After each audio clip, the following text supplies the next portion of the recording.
who had contested for the position of MCS wangapi? Wawili. Akaweka kwa cabinet. It has never worked because ukiangalia wakati MCA unaonekana ni kama takataka. Definitely. But Napotican is changing the perception, and that's what I appreciate about it. Yeah. This is Echo TV Tell Your Story. Mimi naitwa K Junior, Instagram ni K_Junior254. So first of all guys, mazee, kama bado hujasubscribe kwa Echo TV and you are watching our videos, make sure umesubscribe kwa Echo TV. Then you click the notification bell so that every time to upload video when ni namba moja pale. Today this is one of the amazing day kwa sababu tuko na one of my biggest friend, kiongozi, one of the biggest leader mwenye amewahi kuwa kwa time yake, na ni mheshimiwa Hatucheki. Mimi nakuitanga Hatucheki. Yes. Mimi najua uko na jina kama yangu Kebo. Wewe uliiba hiyo jina ingine sasa. Nipange nayo. Acha mimi. So karibu sana mheshimiwa. Asante sana. So kwa ule mtu kwanza maybe akujui, pengine anakuona for the first time, maybe you can introduce yourself. Thank you K Junior. Yeah. Mimi naitwa Kebo Epakan Bernard, lakini nimesikia wote nimeulizwa jina nyingine Kebo, kuna mtu anataka kujishikilia nayo. So utaniita Hatucheki. Yeah. Initially hiyo that's seemingly that's now my brand. Yeah. So hii jina unajua mheshimiwa, most of the people ukitembea mtaani kila mahali watu wanajua hii jina Hatucheki. How did it came this name? And even ask kati mimi ninacheka na kwa nini naitwa Hatucheki.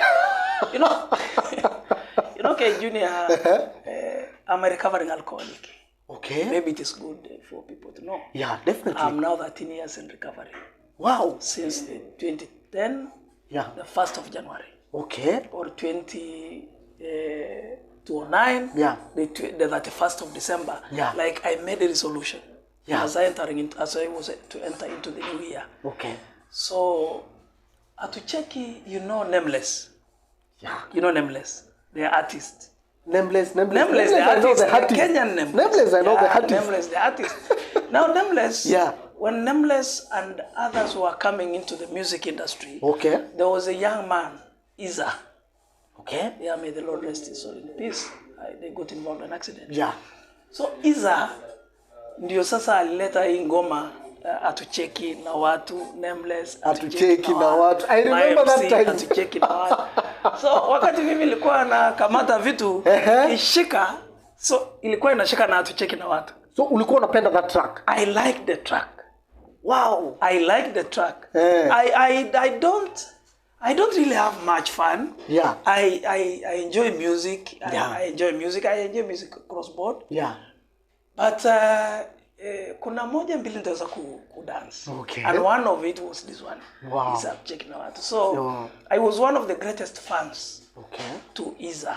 Yeah. Yes. Okay. So now wakati nakujua kidogo, when I'm with other people making jokes, I say Hatucheki na watu. So watu wakakuwa na. So watu wakakuwa nayo. Yeah, yeah. And in 2007, when I declared my intention to contest for the position of the councillor, Napetet Ward.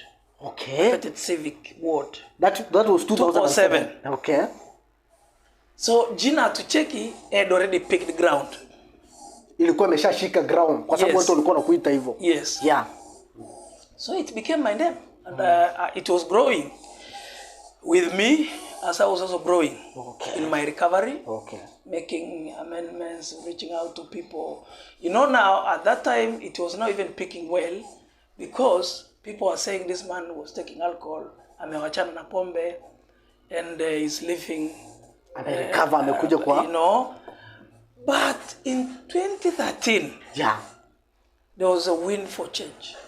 That is the time now you are. That is the time now when I now expressed my interest for the position of the M.C.A. Hapo mheshimiwa tutakuja hapo. So it was not full blown. Okay. It couldn't be managed. Jina zake ikakuwa big now. Full blown. I wanted you mheshimiwa also to come on the part of your education. Kwa sababu most of the people wanakuanga na interest sana kuona jani mali ulitokea. Did you come from a humble family? Ulieducatea wapi? Level gani education ulifika? Ndio sasa hii maneno ya siasa ikaingilia wapi? Okay. Yeah. Mimi ni mwana wa mwalimu. My father is a teacher, those old teachers. Yeah. walimu wa samani. I understand. It's called Mr. Michael Epakani Ewoy. So when you hear me say Kebo Epakani, Yeah. Kebo is the name to my namesake. Okay. The late Raphael Kebo Nyanga. Okay. I was born in Lorgum. That is in Loima. Okay. Many years back. Yeah. My mother was in school as a primary girl, school girl. My father came as a teacher. Yeah. Then wakakutana. And here is the product. Yeah. So I was named after Kebo. Yeah.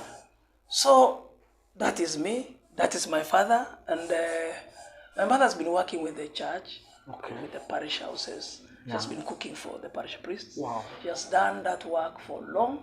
To the extent she was working, she's been cooking for the ECD teachers. Yeah. She just retired the other day. So I'm on call. Okay. On call. Okay.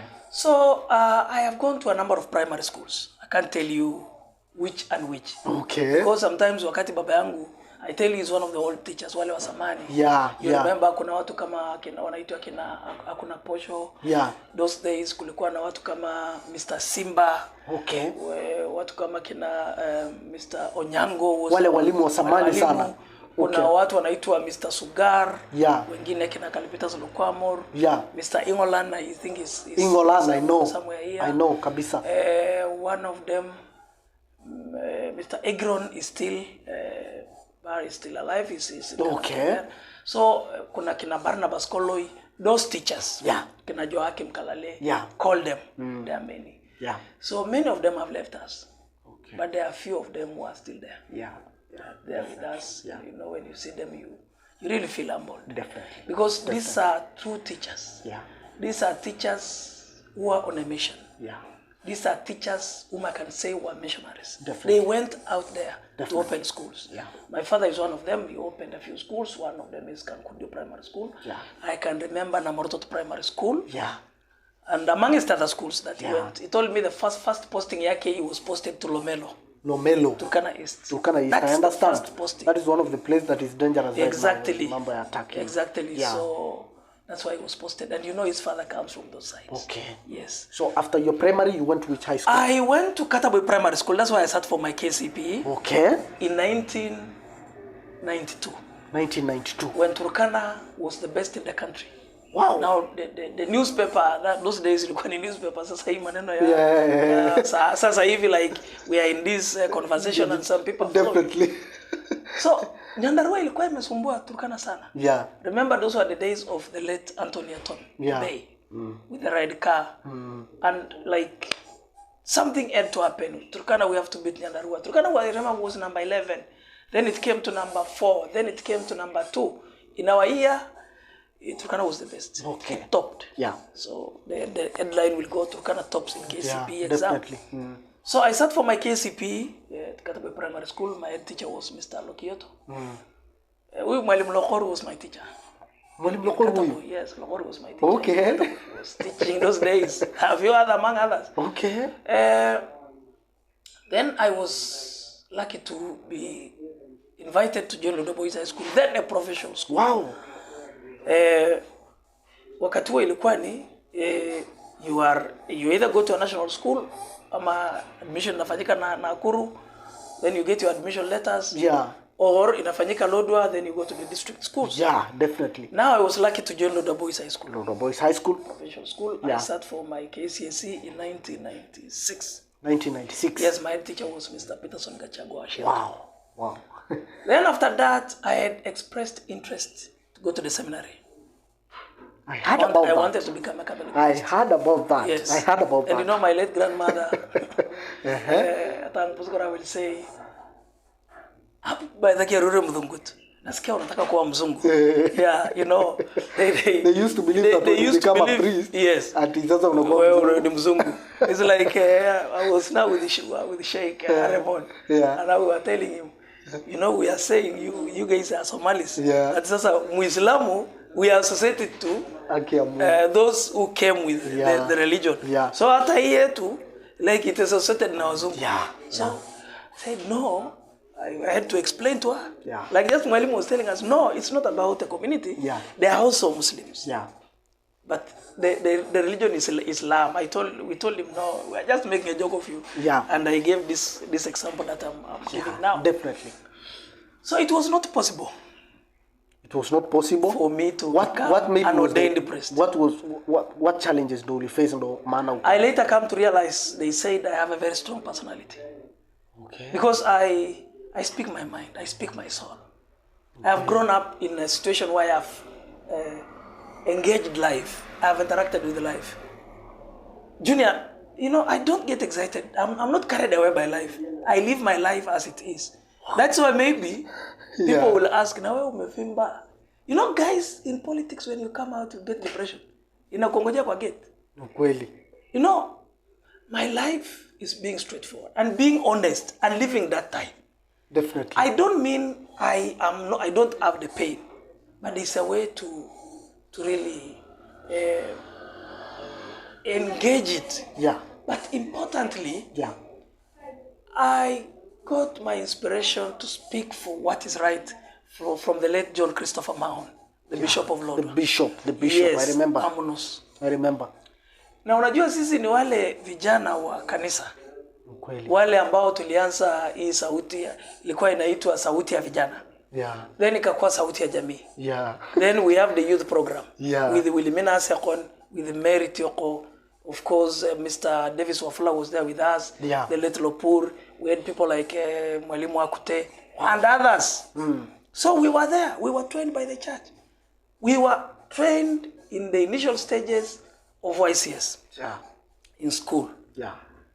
Now, again, nilipata kuwa sponsored na parish. Yeah. Father Simas O'Neill and the parish Simas, program. Yeah, I understand. And he was around. I thought I would meet him and say thank you. At least it's good to say thank you. Yeah. Unfortunately, I will still find a way. Yeah. So wakati shule inafungwa, sisi tuko tunasaidia kwa programs ya parish. So the youth program engages us with Father Gabriel, and now we will do some village cleaning. Yeah. Maybe go to clean Soweto, clean Napetet, clean some Nakwameko, do a program in the church. So that's what we used to do. Yeah. Tulikuwa tu hapo karibu na kanisa. Yeah. Gabriel, maybe people will say poisoned us. Gabriel is a human rights activist. Okay. And he stood by that. Yeah. So that is the food I ate. The food of the late John Christopher Mahon. The food that was prepared by Gabriel. Enlightenment. Yeah. What do you want? Those are the days when we could be assembled as young people. And we are told, the Lodwar we want. My Lodwar. Yeah. We had an opportunity in M.C.A. and many, many other opportunities. Yeah. So I was formed by the church. Yeah. That is the food I ate. Yeah. The food to speak my mind. Yes. The food of the prophets. Yeah. The prophet Amos. To speak what is there. So categorically that was me. So that was... But maybe, unfortunately, that character could not be both the other side. Okay. So when you speak this way... So that is what brought the problem now. I think maybe I used to put things straight. Definitely. But again, remember, the church is always right. Yeah. We call it Mother Church. So they are always right. Because they will say, kweli Mungu amekuita. Many are called, but a few are chosen. So I am happy. Yeah. Maybe I was not happy then, but at this time, why should I be angry? Definitely. If I don't do it, the other people can do it. But there are many, many avenues I can exploit. The sacraments are there. Yeah. If I don't have the sacrament of ordination, then there is the sacrament of matrimony. Yeah. Then I am in the church. I do my apostolate with the common priesthood of Christ. Yeah. So that was it. Yeah. I couldn't get the opportunity to go to the seminary. Yeah. But again, I trained as a catechist. Okay. I went to Oropoi. I trained with a very tough German priest. Wow. Father Bernard Runau. Okay. Then after that, yeah, I had an opportunity to those days Oropoi. Then I joined Father Cosmas and Father Tony in Lokchogyo. Yeah. Then they took me to Nanamka Akuretko. That's around 99 up to 2000. We started the community there. The people were baptized. Yeah, definitely. Then I received a letter from Father Albert. Father Albert, I had initially gone to Kobuje to do an interview for social work. Yeah. I wanted to train now as a social worker. Okay. Because I felt that's what my heart is. And here, I come to Lodwar, I receive a letter. I received 2 letters. Yeah. One letter is inviting me to join Kobuje Institute Okay. to pursue my certificate in social work. Uh-huh. Then they used to offer certificates. Yes. The other letter is from Father Albert Salvans, telling me that the bishop has instructed him to bring me over with him to Lockdown. But remember, how did Bishop Harrington know me? Bishop Harrington came to know about me after the Vatican ambassador, Giovanni Tonucci, introduced me to him, because the Vatican ambassador had an opportunity to come to Oropoi to consecrate the church. Yeah. So I appealed to him about my case. I told him I still felt I needed to go to the seminary. Yeah. So he was working out if I could go to Marsabit Diocese, then with Bishop Ravasi, before Marlon was carved out. Yeah. But seemingly things did not work out well. He told me to wait for the new bishop, who was Harrington. Yeah. Who became Harrington rather. So when Harrington was given the opportunity of the office, it was still not possible for me to go to the seminary through the Diocese of Lodwar. Yeah. So I think the bishop talked to Albert that I had to be invited to come with him to Lockdown. Yeah. So I went to Lockdown. That's around 2000. Yeah. And then in Lockdown, I'm sent to Nadunga. Yeah. Outstation. I went to Nadunga. I did my work in Nadunga. Then I started enrolling for my degree in philosophy. In philosophy. And all that time, Bachelor of Arts General Philosophy with the University of South Africa. And all that time, you were a catechist. Yes, I was a catechist. Wow. Done a lot of catechetical training and formation. I forgot to tell you, when I was at Oropoi, I went to Mitume Pastoral and Catechetical Center. Okay. 3 months and 3 weeks. So that is where 15 weeks. Trained you. That's why I trained. And sometimes when people see me, they see a very polished fella. Now, Mheshimiwa, because of time, you know, we want to rush with time. You guide me. Yeah. Yes. So before we enter to that journey, your political journey of yours, we want to talk on the journey of the revolution. Jinsi ambavyo sasa wewe ulibadilika, kwa sababu you told me that you used to chapa. So when did that journey start? When did the journey of revolution start? And what inspired you ndo ukasema hii maisha mazee ya hii kitu ya kikombe nimeachana nayo? Good. If somebody is listening to me, what I decided to do is I played the script of my life. Junior, I should be writing a book, and I'm contemplating to write a book of my life so that people can read. But you know, when you start writing, but I'm doing something little. I should be doing it. I pray that next year it will be out. And maybe it's good I say it so that I have the pressure to write the book. I know it's going to help many lives. Okay. So I had really lost. I was not a priest. I had contested for the councillor's seat in Napetet. People said, we can't entrust our leadership with the person who takes alcohol. I was not happy, but they had spoken, the people had spoken. So I went back and asked myself this question. I was just walking by. Kebo, what do you want? Because now, people have spoken many things. A lot has happened. I have bargained with God. I remember bargaining with God in Nairobi. Telling God, leo kinisaidia, nitawacha. Then after 2 days, nimekamata. So it tells you alcoholism is a disease. It's a progressive disease. There is that goodwill, that willpower, but the body wants it if it has to function. So it's about the spirit and the body. You know, so the spirit is willing, but you just decided, Mheshimiwa, from nowhere that I am living this thing. I told God, help me. I have no money to pay for the rehabilitation services. Then, so just help me. Institutions and individuals who are able could take their loved ones to rehabilitation centers. Definitely. Here I was. I am not anywhere in the Diocese of Lodwar. I am just in the village with my kada. California, I've taken enough of it. I've taken a lot of it. What? And then there was a time I was in 2008. I gave a testimony during the Kregler review. Gave a testimony. Do you know what? After the testimony, nilikuwa nafukuzana na DC hapa. DC alikuwa anasema ameweka chief. In fact, I have that clip with me. At sasa, you know me, I said they were partisan, and these were captured. This was the information that Kregler captured. Of course, M.C.A did not do its work because there was transfer of voters. Definitely. The DC, of course, those days, was a partisan. I mentioned too, there were some people that were implicated. The allegation did not go well with the provincial administration. My brother nilikimbia hapa. Now KPRs are mobilized, wanasema si huyu mtu alisema wakati huyo mzungu kama mtu angekuwa amekosea si angekamatwa. You know, I am calling that commissioner who had facilitated the statement I gave. Yeah, definitely. Nikamwambia seemingly mambo yangu si mzuri hapa. The confession I made. Yeah. That testimony I gave. Yes. Haijakuwa mzuri upande huu. Said no, that cannot happen. In kazi ya commission. That should not happen. So nikakimbia tu. I think people came to help me. And then like in 2 weeks it evaporated. Yeah. So hiyo ndio maibu kidogo niliweza kujiuliza. Na nikamwambia Mungu, I have no money. Help me. Yeah. So in the shortest time, the Bishop of Lodwar, Bishop Patrick Harrington, is sending somebody to meet a friend of mine whom I'm not going to mention them. Yeah, definitely. Although I'm happy he also left taking alcohol. Yeah. And this man is telling me, tukikuwa tu kwa kibanda kingine tunakamata tena kada. He's telling me, sisi mimi nasikia tunatafuta na bishop bwana. I told him what? The bishop is looking for us. I told him, can you explain more? He said, the bishop ameenda ametafuta addictions counselor. So there is an addictions counselor who has been brought here. Kwa sababu yetu. And then I was like, ili aweze kutucancel. Yeah, I was like, I told him, don't you think we are very important people?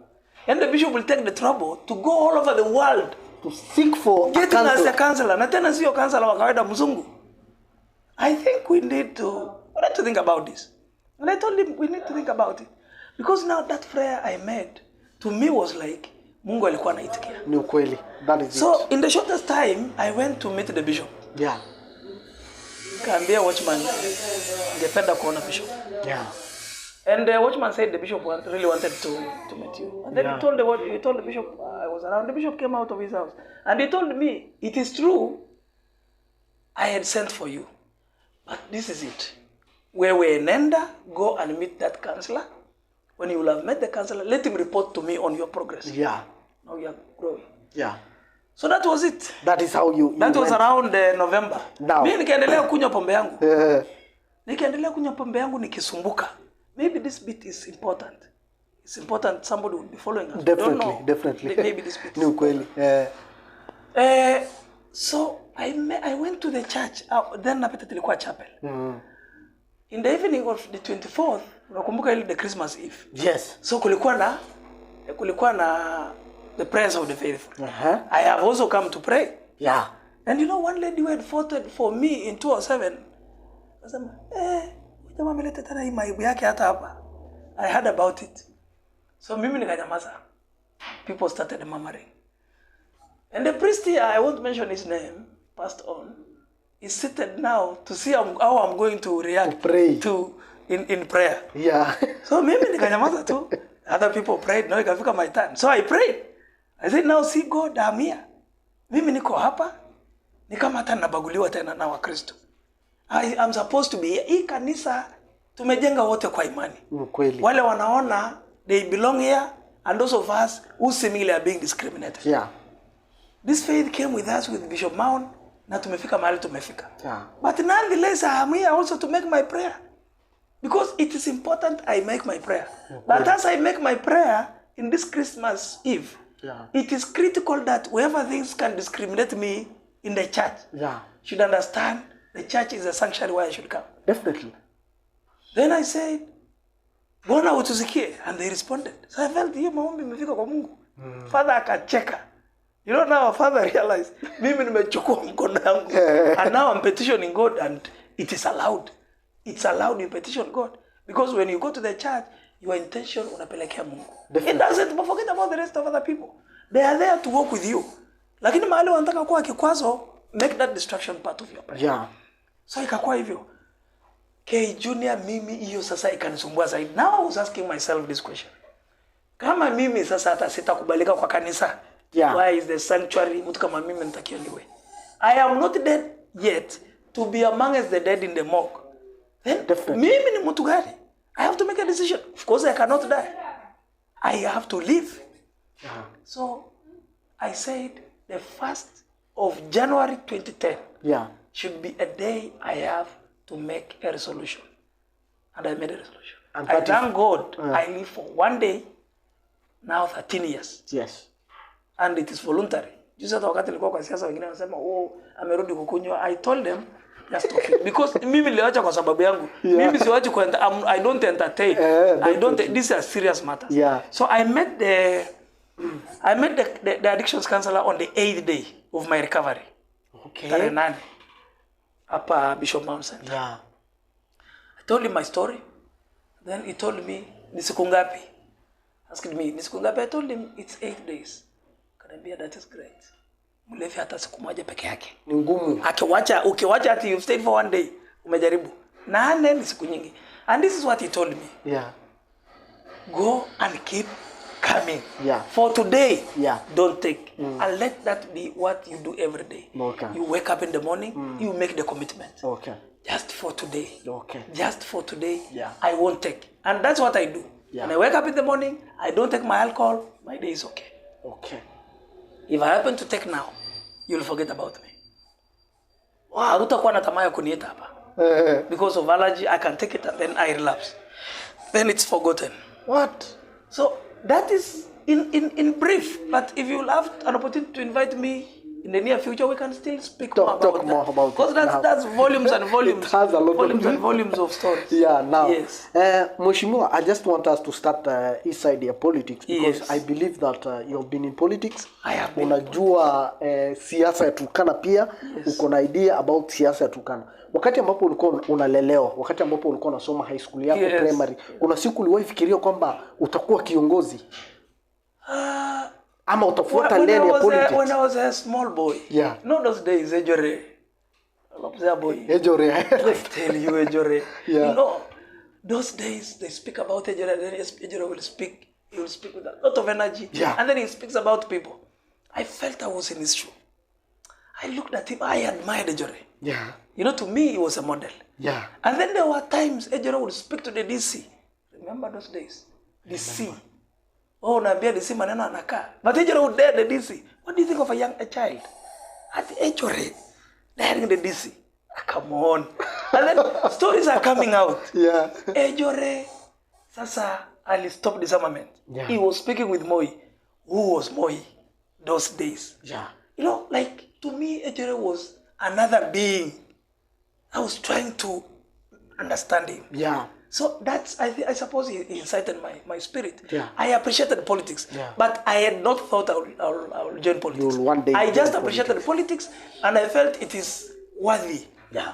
to have somebody who will always be speaking. Yeah. And then Maon, who is again person I appreciate, is at loggerheads with Ejore.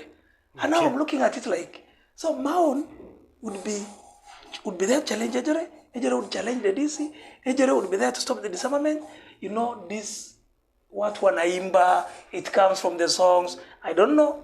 I did not witness the disarmament. Yeah. Kama Ejore aliweza kunini. I did not witness any meeting between Ejore and the president. Yeah. But it was coming from the songs. That our women, you know, our women can really manufacture a song. Definitely. They can create one. They can bring a song that will appeal to your soul. Definitely. So that was it. But as I was growing, in this process of sometimes you can argue with this or that, Definitely. guys will tell you, unajua wewe ni kama utakuja kuwa mjumbe. Mwanasiasa. You're heading towards politics. Definitely. But you know, nafikiri all this I was putting into my subconscious. Yeah, definitely. So when it did not work with the priesthood, an appetite I felt needed to have a counselor, I got motivated. I wanted to give it a shot. Then counselors were getting 7,000. So I was not interested. I have not had any interest to come to politics because it was rewarding. It is attractive as it is now. Yeah. No. Way back 2007. Hakuna finance. Walisema ni 7,000. Then when those ones were elected, they were getting 30,000. That is no money. I wanted to come and join politics when I declared my intention because I felt there was a gap to be filled. Something was broken and we needed to fix it. So that was my motivation. Yeah. I have grown up in this town and I felt I can give my best. Now, that was it. Now, Yes. Mheshimiwa, let me go to the second question about politics. Okay. Now, when you came, there is a time ulikuja, not even there is a time, 2013 wewe ulivai. 2013 ulivai M.C.A. Lodwar Township. Yes. Na uliweza kufaulu. Yes. So, the journey of you vying for M.C.A. Lodwar Township Ward, Yes. na wewe kufaulu, the gap between there, because people didn't believe. People believed that when you have money, Utapita. ndo utapita. Yes. When you don't have money, forget about it. Yes. But now, wewe ulikuja na, I don't know which, your strategy ndo tunataka utuambie hapa, because a lot of people bado wanakanga hivyo wanasema, how did you go to this stuff na ukaichukua hivyo? Yes. What inspired? What was behind all this story? You remember, I will only tell them the strategy I employed. But the strategy ni Hatucheki. So sio kila mtu atatumia strategy yake. Not unless kama wewe ni Hatucheki. But and maybe that is what has motivated many, particularly young people. Yeah. Delve kuingia kwa siasa. Yeah, definitely. Lakini na baadaye unaenda unachomeka huko. Mimi ni nasema na nimesema I was formed by the church. I have been a catechist. I have been in the community. Definitely. Even when I stopped taking alcohol, I worked with the drug and alcohol support program. Definitely. As a social worker, as an addictions counselor. Yeah. So I was in touch with the people. And as I was in touch with the people were also getting engaged with what I am doing. Watu walikuwa wanaona huyu anafanya namna gani. Most I had given a shot in 2007. Yeah. Na ile kura nilishindwa na kura kidogo. So the name was out there. It's never one day thing. Not unless if you come from a lineage, mahali kuna watu wali cultivate, wali kutengenezea barabara. They were the John the Baptists for you. Lakini kama unakuja Hatucheki, whose father was a teacher, you also want maybe to create some way for other people, then it's a uphill task and it needs a lot of resilience. You have to be very consistent and you have to work very hard and ask God outside it. Definitely. Because it's not easy. Yeah. So that was it. But remember, Lodwar Township Ward, initially, ilikuwa ni Kenyatta Ward, Kawalaze Ward, Napetet, and Akwanga Ward. Definitely. That is why even when I was I was serving as an MC, even now some people call this ward Kenyatta Ward. It's not. Yeah, watu wanapenda. People don't understand. Yeah. And even when they say, oh, Lodwar Township Ward, ati mara inakuanga ni mara moja, uongo. Lodwar Township Ward, kama ni mambo ya mara moja ni juzi mimi, Roba, now we have Ruth, we don't know if she's going to come back or not. So maybe atarudi. So na hii wale watu wanasema ati Lodwar ni mara moja. That's not true. Because Lodwar is not Napetet. Lodwar is not Kenyatta Ward. Lodwar is not Kawalaze. Yeah. Lodwar is not Akwa. Lodwar Township is a new ward. Yeah. It's a different ward. Yeah. And I made my contribution. Yeah. Sisi upande ule tulikuwa tumepelekwa Kangatosa Ward. Napetet na Nakwanga. Okay. Tulikuwa tumepelekwa Kangatosa Ward. Oh. But now the PS, Geoffrey Kaituko gave us some information. Robaro gave us the name. Definitely. Lodwar Township. Yeah. It is Robaro from Nakwameku. You said we can take the name Lodwar Township. Then we have Paul Narubu. Then we had Anthony Aruz, who works with the M.C.A, who was helping us, but with the information that we needed. We had my younger brother Jonathan, who brought us the maps. Yeah. So I had to argue the case of why Napetet and Akwanga needed to be Lodwar Township. Yeah. On the minimum, you needed 22,000 population. That's population density for a ward in an urban area. But if you bring the two wards that had been taken to Kangatosa Ward, the figure had to go up to around 34. You need 36. That's on the maximum. So we were within the limit. Mulikuwa at least kwa limit. More so, Napetet and Nakwanga Ward belonged to Lodwar municipality. Yeah. Now we are taken to Lodwar County, Turkana County Council. Napetet and Nakwanga, Napetet and Nakwanga are in Napetet sub-location, Lodwar location, in Central Division. Yes. Now we are taken to Kalokol. The people of Napetet interact with pastoralists, people peri-urban. But wale wengine ni fisher folk. So I gave my arguments. And I said, we in Napetet and Nakwanga, kila siku tuko kwa town. Kwa nini basi kama watu wa hapa? Lakini wale watu wa Kangatosa wakikuja, they come as visitors, they go. Yeah, definitely. But now, wale wataweza kuja walale ndio waende the following day. Mimi nakuja asubuhi, mchana nimerudi nyumbani. So, my case, the case I gave was considered. So that is how we got the word. Yeah. Now when we got the word, what do you want me to do? I had to give it a shot. Give it a try. But it was difficult. We have Nasak ako upande ya. I remember. Ekwe. And those people were stable. It was very tough. Ekwe ni nani those days bwana. And I'm coming here. And I'm telling God, hata mimi lakini unisaidie. Tell God unisaidie. Mimi nimefanya kazi yako. That's like David, hata mimi leo nitaingia kwa hii akali nikule imandasi. And that is how you made it. It has to happen now. Kwani mimi umenichukia? I don't think you are a loving God. Give me this opportunity. And that is how you made it. I ask. It was one of the times I have prayed. Maybe I've not been physically in the church, but when I could get out there, I could speak to the trees. I remember going to Kakwanya, and I told God, I know you are in these trees. I think it's in the theology of St. Thomas Aquinas. Yeah. These trees are breathing life because you must be in the trees. And these trees are hearing me. So you will hear this prayer. So when I'm coming, napata kumekuwa na confusion hapa. When I'm coming back, kuna confusion hapa ya kwamba ndege ya mzee ilikuwa inatakiwa iland kwa uwanja, lakini sijui imeland Cradle. So I came now tukakuja, then tumeenda kwa stadium, Raila is coming. Yeah.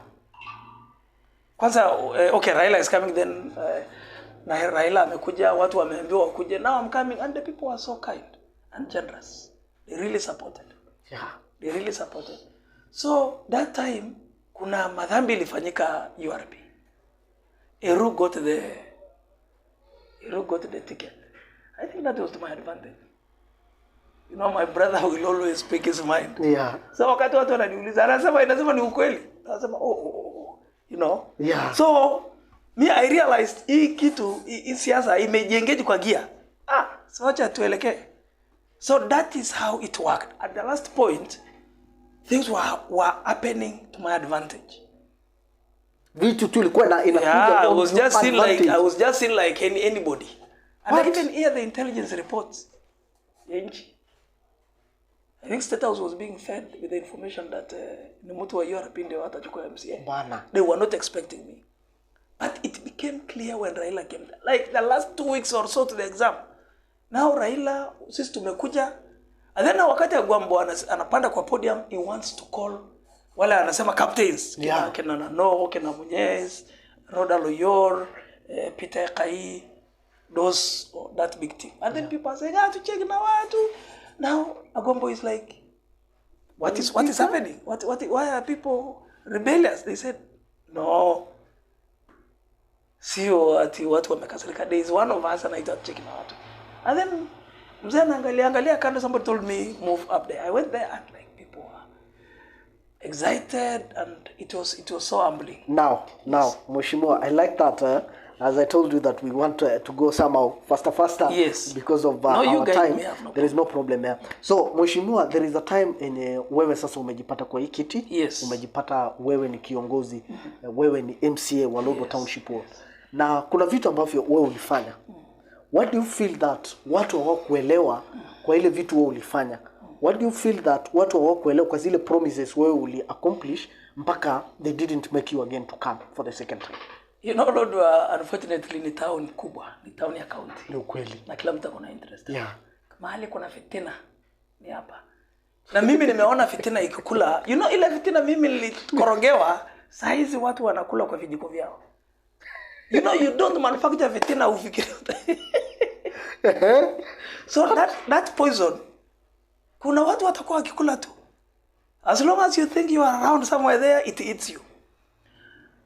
The people here would want a leader they can manipulate. Definitely. The people would want a leader who will be lazy. Sometimes in town. Not all the people, a few people. A clique. Mtu hako town, wewe ni mabarasa, kelele. I was not formed that way. I was formed to work and produce results. That's how I was formed. That's why you look at the Facebook. You don't even be surprised mwingine saizi ataenda kuandika mambo yake hapa. Why do you hate? Or why should you carry pain with you? I appeal to people, if you have pain, seek therapy. It's important. Definitely. People are hurting. So mimi nimekuja, nilikuwa nafanya kazi yangu, and you know I was honored by my colleagues. I was the deputy leader of majority coalition. Yeah. I served as the vice chairman for Health Services Committee for the whole term. I served as the chairman for the controversial conservancies, the Turkana East and South. I gave the report at the committee. I served as the chair for Budget and Appropriations Committee the last days after Moses Lomobong. Yeah. This town had already been occupied by some people while they were on a town now. I could hear that from far. You know, the first thing we had to do ni kuweka town kuwe na utulivu. And we achieved. We achieved that. Liaising with the DCI, kuhakikisha kwamba town hii iko na utulivu. M.C.A ana security. So you don't expect me surra. There is a way we work, even with government officials. Then Chebi would call me. Kulikuwa na watu wanaitwa 11 brothers. Hapa. Walikuwa wanafuta banki somewhere here. These guys are breaking shops at night. And then it's mistaken for the boda operators. Then I had to gather the information. I gave my intelligence to Chebi. Because he told me, we pia uwezi lala. Hata si atulali. I told him, he told me, no, you have networks. Go get the information. I brought the information. And he told me they had the information. I told him, but why were you asking me later information? He told me, but you people think it is easy. You can stand as a politician, then you are throwing stones, you are saying anything about the security agents. But amujui tunapitia mangapi. I told him, I understand. I will always be available to say how best we can have a town that is quiet. Because this town has to grow. That has also been my prayer. Can Lodwar grow? That it is a big town. Sio kama ile Samantu mkienda Kitale, the family goes to Kitale, watu wakirudi, all of us want to go and ask Kitale iko namna gani? We wanted our Kitale here in Nairobi.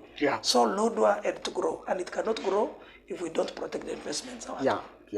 Then the other thing ilikuwa ni vijana wa bodaboda. Moja kapigwa risasi kwa daraja. Then there was the rampage, some shops were broken into. I had to talk na ule guy wa Turkana driving director. Told him, absorb them, at least 100 of them, work our party licenses. Because if you don't do that, we will continue having the rampage. Hata duka yako itafunjwa. You are not also secure. I had already talked with the acting OCS, and he told me, wanasiasa nitawaamini kweli. I told him, it's not about being a mwanasiasa here. It's about fixing the problem. Ere guy became kind. Akasema, fine, let me trust you kama hii pesa itakuja isikuje later. And the license, is 3,000. So vijana wakaenda wakachukua licenses.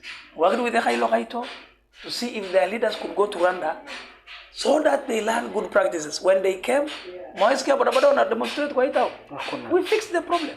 But people, unajua watu hawakuamini mimi nimepata kiti. And people felt I was the least. Aliangukiaje. There was that pain. That is where the problem was. It was not in the people. Then I had taken a position in the county assembly. I was the deputy leader of majority coalition, yes. But do I have to accept everything the governor brings? No. We do government business. Like you smuggle yours, for example, the governor and the CC finance want to alter budget. I told the governor, you can't do that. Where ni mbunge? You know this. Kama hujakubaliana na budget, let a memorandum kwa bunge. That meeting was organized by the then Senator Honorable Munyezi. Akatuita sisi watu wa code. Ilikuwa ni code. Code, I remember. Yes. Na tulikuwa one of the joints. So I think the governor was not happy with me. So the other time, ni mambo ya basari. Okay, Junior, I have left Lodwar. I left Lodwar and 9 other wards with an amount of 12 point something million. Around 12.4, 12.5. Lodwar, Kanamkemer,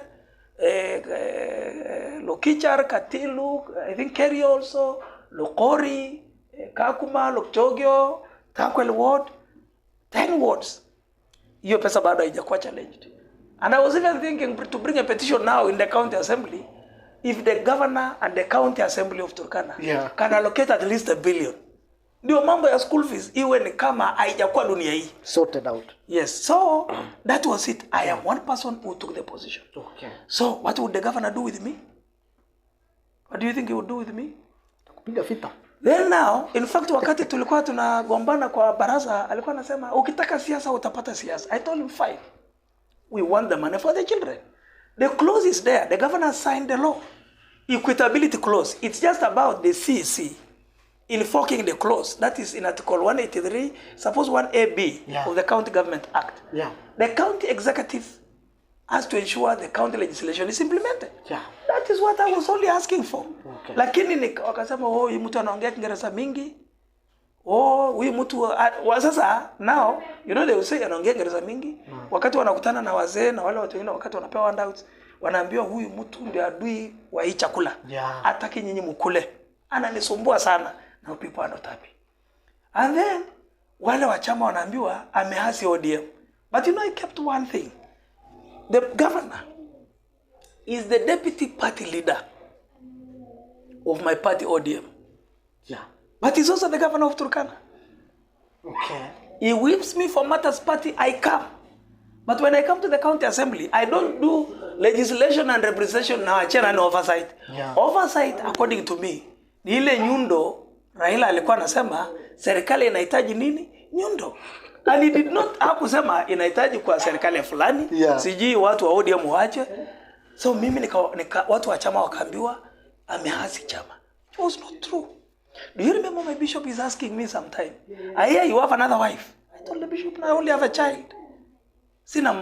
You know, people were peddling rumors, lies about me. Amehama, ameenda kanamkemer, amefunga vioo gari. Sasa gari, ati unafunga kioo ya gari na mimi, wakati niliona gavana amefunga yake, deputy akafunga yake, sisi wakafunga yao. Hata mimi wakati nilipata gari kwa sababu walikuwa wanasema tutakuchagua, wacha tumchague anunue gari. Because they used to say this man has no car, doesn't deserve to live. Definitely. Sasa wakati mimi nafunga kioo bwana, ni kama walikuwa time. Now, so that is how the things were. It was purely propaganda. It was trying to demean me. People were taken advantage of. But I took a position, K Junior. The position I took is what Jeremiah Loborkai, the current governor, that is the position he took in 2017 to Juzi. Akasimama because things were not working right. Things had fallen apart. Now when I speak like that, you know, in politics you decide. Either you become a yes man to survive again, or you do your things. I believe in legacy. I believe in legacy, and that legacy speaks for me, and it speaks for these people. So that was it. That was it. So ilikuwa ni fitina, and that's how it happened. Okay, now, my second last question, before I tell you maybe to tell what were Echo TV fans wetu, your message that you have for them, the message that you have also for leaders. Now, mimi nataka uniambie, we have the leaders walikuja waka win hii election ya 2022. Juzi ilikuwa from the governor, women rep, senator, MPs. Na MP kwanza wa hapa Turkana Central wako. Mimi nataka uniambie, how do you rate them? Do you feel they fit these positions? Na kama una feel they fit these positions, what are they supposed to do more for these positions? Okay, Julia, I may disappoint you. It's not that I don't have anything to say. But what I would say is, bado ni mapema sana. Bado ni mapema. Let us give bado ni mapema. You know, you are elected, you are a new leader, then you come, you know, kuna excitement. Excitement, you are excited, you want to learn this, you want to learn that. Wacha maneno ati tumesoma mpaka PhD nini. Wewe ukikuja kwa bunge, you are given the Constitution of the Republic of Kenya, you are given the standing orders. Kama wewe ni mtu ya hapa unapewa County Government Act, mambo ya procurement, na mambo kama yale. Those are your friends. And then you have responsibilities. Moja inaitwa representation, nyingine inaitwa legislation, nyingine inaitwa oversight. You are taken through induction courses. As you are following the procedures ukijaribu kufanya kazi yako, kuna expectations. And what really kills us and why we are prompt and quick to give our judgment mapema ni kwamba expectations is what we drive to gauge our leadership. That is not, to me, that is false. What were the expectations? Mimi nilikuwa nataka governor anifanye niwe kitu fulani. So I put that expectation. Definitely. But me, I will tell you, these guys are doing well. They have started very well. They've tried. The governor is, in fact, is doing very well. Okay. And I am happy for how the governor is coming strong. You know, this is a governor ule aliingia kwa ofisi, and then immediately tuko na kiangazi. The man is all over yeye mwenyewe akipatiana chakula. Some people wanted to call him names. Ati sasa huyu governor amekuwa admin. Si admin atiende anagawa mahindi. The governor was putting on empathy. Empathy. You connect with the people.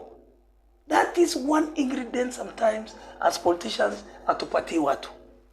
The governor went above and he embraced this child. Trying to be like those people, the governor anashika gunia hapa, I saw some MPs also, the CECs come, wanashika wanasaidiana na huyo mama. Do you think how that lady will feel? That family? I was telling somebody, a friend, jamaa mwingine tu wa governor anakuja ananipima bangi. Watu tu nikamwambia bwana, mimi naenda nyumbani saa hii huko kuna mahindi, mimi naenda kukula na potika. Iko kwa jiko, That is the language that people spoke. Yeah. Issue is out there, speaking very well, articulating issues. Yeah. Particularly on what's happening now. Now, Mari is also there doing a lot of good work. He's asking a few questions. I saw a statement just the other day. Yeah. Ariko is also doing well. Kolong. Everybody's working. Yeah. We will be wrong to judge any of our leaders as early as now. Now. And then, sometimes, kulikuwa kama na altercation juices julikuwa ndo kicha. Yeah. That is normal in politics. Yeah. Unajua hii gari imeanza. So utaona na kila mtu anakuja na akili yake. So in politics it's normal. Yeah. But only that now the governor, I like this position. Yeah. This is what a governor wetu huyu ndio huyu. Yeah. Hatuwezi kusema Turkana ni kampuni ya mtu yote. Turkana ni yetu sisi wote. Inaitwa Turkana County Government. And the governor that is there is in a podcast, we will support him. I am one person who says I will support Jeremiah. Okay. In fact, Jeremiah is one person who has grown against odds. He was a councillor. More importantly, wacha nianze kwa M.C.A. I was serving with him in the county assembly. Yeah. He was the leader of minority. I was the deputy leader of majority. So we were at leadership. And this is a man who would say what he meant. Sometimes Jeremiah would look fives, but that is not his heart. If you interrogate Jerry closely, you will realize hiyo sio roho yake. The only thing what people mistake in Jerry, and about the personality I told you about me, is you cross his line, mutakrosiana. Just be objective with Jeremiah. Definitely. You will not be in trouble. Yeah. Lakini sasa kama nyinyi watu wa media kuna wakati nafikiri alikuwa was hot a little bit. Why do you go for allowances? Why don't you mention what we want to hear? Sometimes hata watu wa media wanatoka kando, then you say you mnafukuzwa. It's not fair. So I want, and Najusi pia was concerned about the MCAs. Yeah. Many of those MCAs are new people. They also want to learn the system. Definitely. Importantly, the current governor is a member of the county assembly. He's an MCA. So there is that connection between Jeremiah, or Governor Jeremiah, and the members of the county assembly. And I feel the MCS have an opportunity even to deliver. Okay. Because the governor has decided to say, these are colleagues, there is that spirit of collegiality. So if the MCS are with the governor, tusigombane sana. They talk about us. Once in a while they can sleep. Once in a while, labda wamekosea. Yeah. But who are you to throw the first stone to them? People we should be a little bit, we should be patient with our leaders. Definitely. It is too early to judge. You go to America, kuna kitu naitwa midterm. Okay. Midterm. You go halfway. The 4 years, after 2 years, kuna mtihani. Watu mnaenda tena kwa kura. So let us give them 2 years on the minimum. Or maybe 2.5 years. Then we can start talking. Because after recall, you cannot recall somebody after 24 months. Yeah. Is when you recall. It's there in the constitution. So could we be learning a few things? We interact, we become patient, then it is okay. Ile shida inasumbua hata viongozi ni hii mambo ya expectations. We have our expectations, ambayo we forget our viongozi pia, they carry our expectations on our behalf. Yeah. Personally, I will not be offended if any M.C.A is not performing now, if the governor is not doing very well, if the senator is not also doing very well, they need time. Yeah. What we do is to support them. Lakini, what we can only appeal to leaders is, because when I was serving as an M.C.A for Lodwar, you realize a child from Lokoli would come and say, "Anataka basari." From Lokitang, from wherever. Now utasaidia. So, let us be careful not to break the county like they are our people. Wengine ni wanani? Hapana. The governor is a symbol of unity. Definitely. He is in charge. He's the governor for Turkana County. the people of Kenya in Turkana County. Yeah. And even any other person from wherever who is here, who in the governor yake. Because this is one of the governors in the world, let me say, ambaye ako na international community kwa county yake. Definitely. So let us, I want to ask leaders to be careful. Yeah. To be careful. Yeah.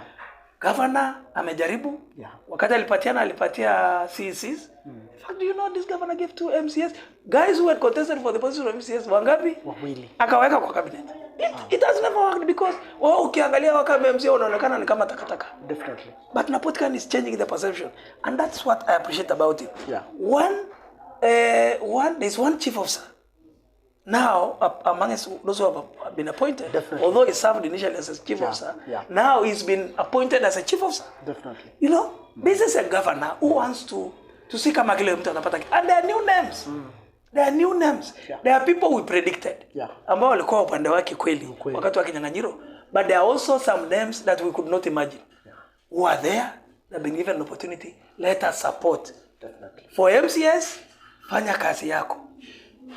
Kila MCA ikifika hiyo wakati utatuambia umefanya nini.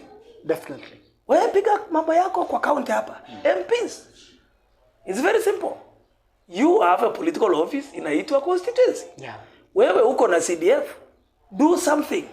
Can you go out there, lobby, mobilize resources? Letea sisi kwa county. That's what we want.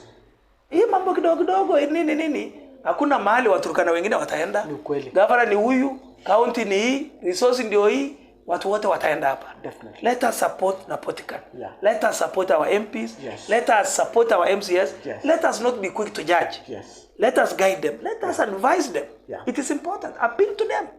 Like what I'm saying is I'm appealing. I'm not hard on any leader. Yeah.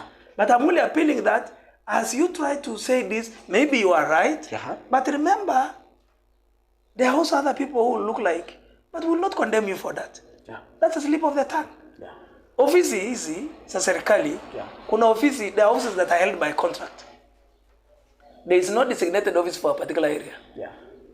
The office can go to this or that. In fact, in the constitution, wanasema regional balance. So the governor in his wisdom can look around and say, hii kiti ya kama sasa hii kiti ilikuwa ya deputy CS. Yeah. Ilikuwa north. We don't know atapatia nani atapewa na serikali. Kweli. Ya CS after the term, we definitely expect a new person to be there. Yeah. Na si lazima iwe East ama South. No. I was involved in vetting the CS. Hapa inaitwaje? We were vetting hapa kwa Pius inaitwaje? Inaitwaje hotel ya Pius. Then hotel ya Pius. We were vetting the CS. I was sitting for the leader of my majority. Yeah. We vetted the chairman for the board. So these are political officers, the directors. You know, when you are given the contract letter, the terms are clear. If the terms are clear, ikiisha, imefanya nini? Imeisha. What do you do? Compete with the rest of other people. Because it's about competition. When those members of the county assembly vet the CCs, hakuna mtu anavet wa kijiji yake. Muna vet watu ambao watakuja ku serve county. Yes. At that level, the county is one. Hakuna mambo ya kijiji. But again, maybe for political leaders, you have a leeway. MCA uko na ward yako, fanya kenye unataka kufanya. Yes. MP uko na constituency yako, do what you want to do. Yeah. Senator uko na yako, fanya mambo ya ofisi yako. Women rep the same. Lakini ikifika kwa governor, don't direct him what to do. Don't direct him what to do. He has a responsibility for the president of for the country, not the president, for this country. You know, you are sworn to protect the constitution. Now, if the governor decides to say, nataka niweke wale watu yake, you wengine wabaki, he has broken the constitution. Definitely. Discrimination. Somebody can go to court against the governor. So let us protect our leaders. Yeah. Let us support them. Yeah. Leaders support each other. Alafu na wale wengine. Because wakati mtaanza kupigana, Kejuni wakati wanaanza kupigana, sisi tunakaa tu. Tunaangalia tu. Na saa hii, wakati watu wanaanza kupigana, hii fence. Sasa unajua tunapita wote kwa gate. Definitely. Sasa hii watu wakaanza kupigana wanafunja alar. Sisi sasa tutaingilia huko because other people are waiting. Everybody wants an opportunity. So the best is people should be disciplined. But njia kunini, but let us support the governor, let us support our MPs, let us support all of them, let us be patient. Let us not judge. And if you have anything, find a way to put it. We are getting civilized. Find a way to put it. Let us refrain from attacking. We don't attack leaders. You know, if you attack, you can be an hero. Lakini what hero? That will boil down. What hero will you be? Uliza sisi mahali tunakaa. It is tough here. But we keep going. You find something to do. That is necessary. So if okay, let's say you now say this because you're this politician. Na mkiachana, what will prevent you kugonga hata huyu uko naye? Itakuwa mbaya. So I think that is it. It's too early to judge. No. Wacha kwanza wafanye. Let us support them. So I think with me I'm done with my questions. Maybe kwa sababu ya time pia. You are drafted that 40 minutes conversation for us. So I don't will stay here forever. Wewe unajua sasa jana uliharibia usingizi ya sleeping the message is coming. Tutakuwa tunakama every time. Nimeuliza huyu kijana hataki hata siku moja kunialika niseme mambo yangu, lakini kaona labda uko na maneno yako. Na lakini nafikiri sasa watu wako ni kama wameisha. Sasa ndio umeniconsider. Hapana. Tuko pamoja. Yes. 1 minute maybe you did not ask me. You did not ask me what I am doing. Now, definitely, that is what I wanted to know because there was one question maybe that. That was the last question by the way. That was the last question. Okay. What are you involved in? Nilikuwa nikuulize what are you involved in now, and maybe you give your last words. I'm doing community service. Okay. I'm just out there doing community service. There's a community-based organization we registered with others. Okay. Then you remember I was in recovery. We registered some community-based organization. Then 2011. Definitely. So this is what I want to really work on with others. It's called. Break the vicious cycle of alcohol, drugs, and substance abuse. I like that. Breaking, you break that cycle. And the core activity is to do with mitigation of alcohol and drugs. We do something. Yesterday I was in Lodwar High School with the peer counselors. I'm training them in the area of life skills. They'll have to go through 10 sessions. Then the other day I was talking to the students.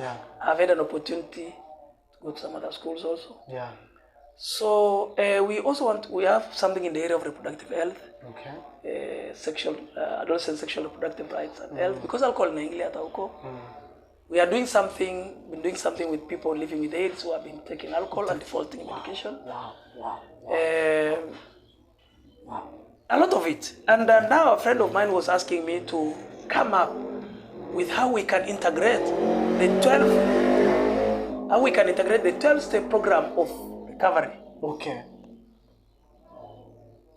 into the social behavior change communication. Definitely. Because alcohol and drugs is just an issue. So how can it be integrated? That's what I am working on now. I think I'll be also inviting you for the next time because of time.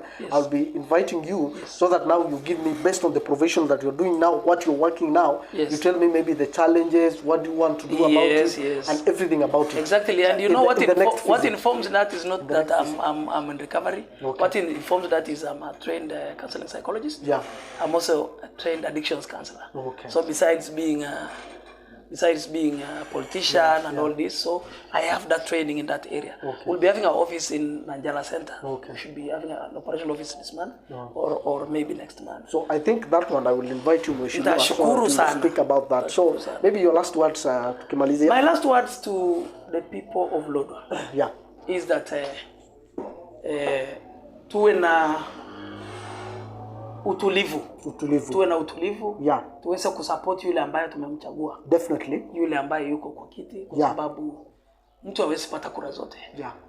Mtu unapata kura fulani na ile inahesabiwa ikiwa mingi, hiyo ndio ya ule mtu ambaye. Definitely. So that is what we need to do. Hii ni word ambayo wakati mwingi watu wanaanza vita immediately. Amepotea. That's what I get around. Amepotea, achukui simu nini. Hao viongozi wako kwa majukumu. Wale walisimama na Mheshimiwa Ruth, it is time. If you cannot support, sit back. if you cannot support kama hii uchungu bado iko, yeah. just sit back. Okay. Just sit back. Yeah. But personally, Mimi, I'm also doing something in the area of petitions. Okay. We are doing a petition. You know, we put money kwa Kawelaze. Yeah. 50 million, 60 million. Okay. Like in that program, I think that project was diverted by the then governor. So we want to do a petition. Ili river iwe protected from Loitakito tunapete tuko kwa nini ile ya kichinjio ya punda. Okay. Yeah. So that's what I'll be doing. To do a petition where we sign, we give it to one of our M.C.As. We have Mary Nakapon, the nominated. She's with us in Apetet, and then we have Mama Ruth. I want to believe they can work. The way to do is to work with them. Yeah. Kama mambo mengine yako too. Definitely. Like let us not be in 2027 when we are here now. What they need is support. Yeah. Let us support them. Yeah. Yale mambo mengine amna haja sasa. Okay. So but I will always be I am happy. You know, K Junior. Yeah. Wewe kunialika hapa. Umenialika kusema mheshimiwa Hatucheki nini? Yeah. Ninashukuru watu wa Lodwar. And eternally I will be very grateful. Yeah. Kwa sababu nilipewa fursa, nikafanya kazi, hawako recall. Yeah. Mimi najua mahali shida yangu ilikuja, vita ilitoka mahali pengine kwa executive huko. There was a lot of propaganda about me. Yeah. But importantly, people gave me an opportunity to serve the country. So forever, I will be very grateful. Yeah. And I will always be available to help where I can. Mimi tu mahali tutaweza kujenga, tunajenga. But you know, in the developed democracies, what the politicians do, if you are not actively in an office, be in community service. Fix the problem. Definitely. Wewe utaweza kusaidia wapi? Sio opposition. Sio kelele. Kuna watu wa opposition. Watafanya hiyo. Do you have something you can fix? Try something else. Do something like what K Junior is doing. Yeah. He's fixing a small problem. Definitely. Kuliko sisi kuwa na fitina kwa kijiji. He's putting us in context, you know, so that we have the right perspective of how things matters should be. Work. But my brother, I want to really congratulate you. Very good. Thank you so much. From the bottom of my heart. Yes. You are one of the young people who is making Lodwar Township skyrocket, go high. Yeah. Because this is not just anything. We can't take it for granted. Yeah, that's a young person. Yeah. You're following this dream. Yeah. You have the passion for it. And I say all this. Yeah. I know itafika mbali. Yeah. When Dail and the others were starting, like Dail and Halima, I told him, I see you are going far. Yeah. We supported them na pesa ya vijana. Okay. There was youth and women. We gave them around 70. Okay. Takland we gave 70,000. Tak tribe we gave 70. Wow. Lakini hii hao walikuwa wanaweka tu. They have Turkana TV. We have Eco TV upande yako. So you guys are like you're putting us and funny enough hii ma TV yote ni ya Lodwar Township. Maze. Hata nafikiri hata yatekere ni ya Lodwar Township. Debra, a certain friend of mine. Yes. Very nice. Debra Locha. Debra, I think is from Kakuma. But from Kakuma. She's that's hiyo dia Kakuma pana kimbilia wenyewe. But we are ahead. But what you are doing is superb. I'm so grateful. We hope it's going to grow. Yeah, it so that we employ. Yeah. Yeah. When you will have employed. And that's why we should be heading. Personally, I will support where I can. That is it. Where I will be able to support. Sometimes when things work out well in the course of time, we can always buy some airtime, some bundles. But pesa kidogo labda 500 ama shilingi ngapi kidogo tu. We go. So you expect mingi. Ile nitatoa unajua mimi pia siko mzuri sana. Lakini we will always support. The way to support is that airtime. Kwa sababu saizi hujanilipisha. So hiyo itakuwa deni. Bila mimi nilikuwa naambia Queen, I will revenge when you come to Uganda. Okay. So I will also revenge one day so that you can host somebody. Otherwise, I'm really humbled to have this opportunity. Thank you for your time. Thank you for those who have watched. Has Maze wale wasio wamekuwa na sisi. Thank you guys. Meet you in the next video.